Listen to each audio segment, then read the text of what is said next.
If you have a song for Mike, and Michael, if you have a song for Zeph, ano yun? And you gotta sing. Kasi ngayon, alam mo na, nagka-crush kayo sa isa't isa, di ba? What is your song for Zeph? And sing a few lines. Dilaw. Sige nga. Saka dilaw siya eh. Oo nga, ngayon, di ba? Ganda.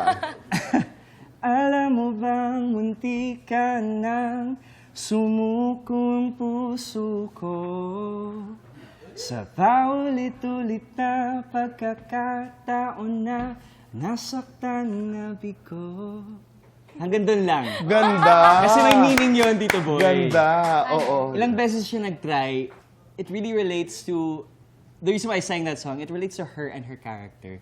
Because Zeph is very... Inborn to shine. Inborn to shine. Very resilient, never sumusuko yan, and talagang she really fights for what she wants. And kahit malapit na siya sumuko, lalaban pa rin siya. Ilang beses Dilaw. Ilang beses kang nag-try talagang sumeryoso at manlikaw? Oo. I mean, dadalhin ko doon.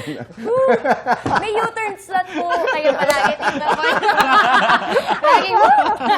Balik tayo. Abay, kailangan masaya ang buhay, di ba?